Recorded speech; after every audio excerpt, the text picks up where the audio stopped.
জয়গুরু, সুপ্রভাত, হরি ওম।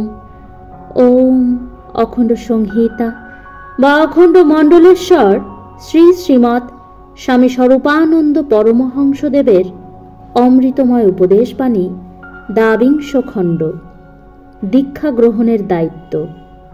শ্রী শ্রী বাবামণি জনৈক একান্ত সেবককে বলিলেন, আজকে তো কিছু লোককে দীক্ষা দিলাম, এরা সত্য সত্য কাজ করবে কি? দীক্ষা নিল অথচ কাজ করল না, এটা একটা মারাত্মক ব্যসন। কাঁটার খোঁচা খেয়েও ফুল তুলল, কিন্তু পূজা করল না।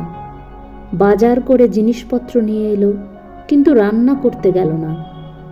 কোঁচর ভরে গোলাপজাম কুড়িয়ে নিয়ে এলো, কিন্তু একটাও চেখে দেখল না।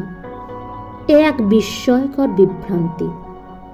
এরকম যাতে কেউ না করে তার ব্যবস্থা হওয়া দরকার। আমি তো দীক্ষা নেবার জন্য কাউকে ডাকি না, তবু লোকে দীক্ষা নেয়।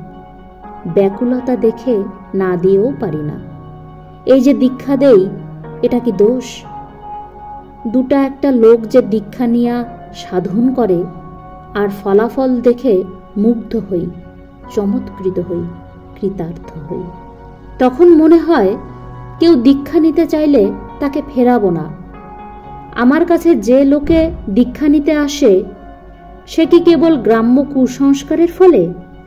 কুসংস্কারকে প্রশ্রয় দিতে পারি না, কিন্তু যারা সৎ প্রেরণা নিয়ে আসে তাদের ফিরাই কি করে?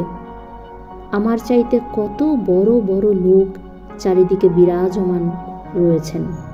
আমি তাদের কাছে ঠেলে দিলেও এসব দীক্ষার্থীরা আমার কাছেই বারবার ফিরে আসে কেন?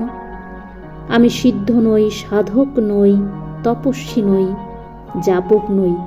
আমি সাধারণ মানুষ।